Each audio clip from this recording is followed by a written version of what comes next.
안녕하세요. 여러분, 오늘은 인간관계에서 받는 상처와 그것이 우리의 성장에 미치는 영향, 그리고 진정한 홍익의 의미에 대해 이야기해보려고 합니다. 이 내용은 한 강연에서 영감을 받아 구성했습니다. 우리는 살면서 때때로 다른 사람들과의 관계에서 상처를 주고받게 됩니다.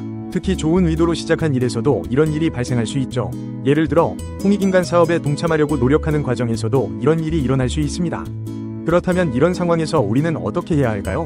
그리고 이런 경험들이 우리의 성장에 어떤 영향을 미칠까요? 먼저 한 가지 중요한 사실을 말씀드리고 싶습니다. 네, 상처를 주고받으면 우리의 공부, 즉 성장이 감소할 수 있습니다. 하지만 이것이 왜 일어나는지 이해하는 것이 중요합니다. 우리는 종종 우리가 다른 사람에게 잘하고 있다고 생각합니다. 하지만 그것이 정말로 상대방에게 좋은 것인지는 다른 문제입니다. 우리의 판단과 자연의 법칙은 다를 수 있습니다. 우리가 좋은 의도로 한 행동이 실제로는 상대방에게 도움이 되지 않을 수 있다는 것이죠. 그렇다면 진정한 홍익 사업, 즉 널리 인간을 이롭게 하는 일은 무엇일까요? 이는 우리의 수준에 맞는 사람들과 어울리며 우리보다 어려운 처지에 있는 사람들을 돕는 것입니다. 여기서 주의해야 할 점은 우리의 지위나 학력이 아니라 실제 삶의 편안함의 정도로 이를 판단해야 한다는 것입니다. 예를 들어, 우리의 삶이 편안하고 시간적 여유가 있다면 그렇지 못한 사람들을 위해 시간을 내는 것이 진정한 홍익 정신입니다. 하지만 우리 자신의 삶이 어렵다면 먼저 우리 자신을 돌보는 것이 중요합니다. 이는 마치 비행기에서 산소 마스크를 쓸 때의 원칙과 비슷합니다. 우리는 먼저 자신의 마스크를 쓴 후에 다른 사람을 돕습니다. 왜냐하면 우리가 제대로 기능하지 못하면 누구도 도울 수 없기 때문입니다. 그렇다면 우리의 상황이 어려울 때는 어떻게 해야 할까요? 이때는 조용히 자신의 공부와 성장에 집중하는 것이 좋습니다. 다른 사람들과 어울리거나 남을 돕겠다고 나서기보다는 자신의 상황을 개선하는 데 모든 노력을 기울여야 합니다. 이는 이기적인 행동이 아닙니다. 오히려 이는 장기적으로 더 많은 사람들을 도울 수 있는 기반을 마련하는 것입니다. 우리가 먼저 안정되고 강해져야 다른 사람들을 진정으로 도울 수 있기 때문입니다. 여기서 중요한 것은 진정성입니다. 우리는 종종 다른 사람들에게 잘 보이기 위해 억지로 친절을 베풀거나 웃음을 지을 때가 있습니다.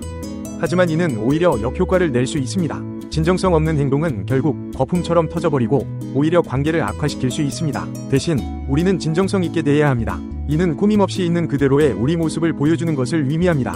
우리의 상황이 어렵다면 그것을 인정하고 그 안에서 최선을 다하는 모습을 보여주는 것이 중요합니다. 이런 태도는 오히려 다른 사람들에게 좋은 인상을 줄 수 있습니다. 자신의 일에 충실하고 불필요한 아첨이나 과장된 친절 없이 솔직하게 대하는 사람들은 오히려 더 신뢰하고 좋아하게 됩니다. 그리고 이런 과정에서 우리는 자연스럽게 성장하게 됩니다.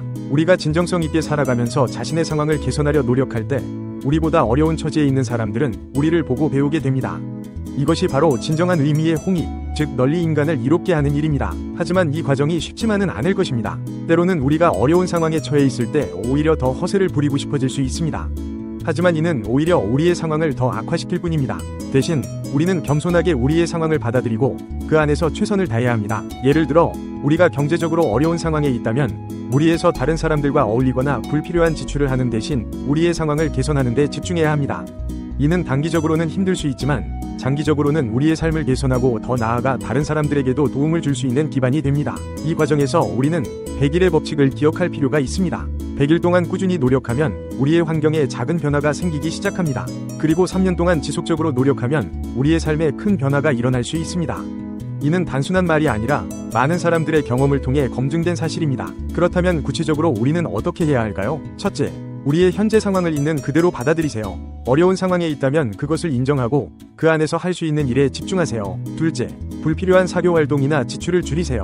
대신 그 시간과 에너지를 자기 개발과 상황 개선에 투자하세요. 셋째, 진정성 있게 살아가세요. 다른 사람들에게 잘 보이기 위해 억지로 행동하지 말고 있는 그대로의 모습으로 최선을 다하세요. 넷째, 꾸준히 공부하고 성장하세요. 어려운 상황일수록 더욱 배움에 집중해야 합니다. 이는 장기적으로 우리의 상황을 개선할 수 있는 가장 확실한 방법입니다. 다섯째, 작은 일에도 감사하는 마음을 가지세요. 어려운 상황에서도 우리에게 주어진 일이 있다면 그것에 감사하며 최선을 다해 수행하세요. 여섯째, 인내심을 가지세요. 변화는 하루아침에 일어나지 않습니다. 100일, 3년이라는 시간이 필요할 수 있습니다. 그 과정을 견뎌내는 것도 중요한 성장의 일부입니다. 일곱째, 건강을 챙기세요. 신체적, 정신적 건강은 우리의 성장과 발전의 기본이 됩니다. 특히 정신적 건강을 위해 긍정적인 사고방식을 기르는 것이 중요합니다. 여덟째, 다른 사람과 비교하지 마세요. 각자의 상황과 성장 속도는 다릅니다. 오직 어제의 나와 오늘의 나를 비교하며 조금씩 성장해 나가세요. 이러한 과정을 통해 우리는 진정한 의미의 홍익을 실천할 수 있게 됩니다. 우리가 먼저 성장하고 안정되면 자연스럽게 다른 사람들에게 좋은 영향을 미칠 수 있게 됩니다. 이것이 바로 진정한 의미의 널리 인간을 이롭게 하는 것입니다. 그리고 이 과정에서 우리는 때때로 상처를 받을 수 있습니다. 하지만 이러한 상처도 우리의 성장에 필요한 과정일 수 있습니다.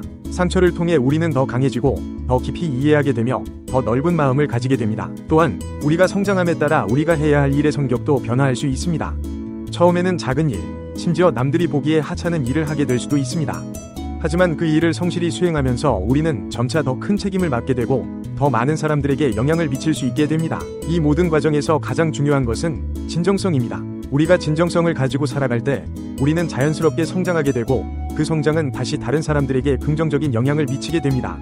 이것이 바로 진정한 홍익의 모습입니다. 마지막으로 우리 모두가 각자의 위치에서 최선을 다하면서도 더 높은 곳을 향해 나아갈 수 있기를 바랍니다. 그 과정에서 때로는 어려움을 겪고 때로는 좌절할 수도 있습니다. 하지만 그 모든 경험이 우리를 더 강하고 지혜롭게 만든다는 것을 기억하세요. 여러분, 우리 모두가 이런 과정을 통해 진정으로 성장하고 세상에 필요한 사람이 되어갈 수 있기를 희망합니다.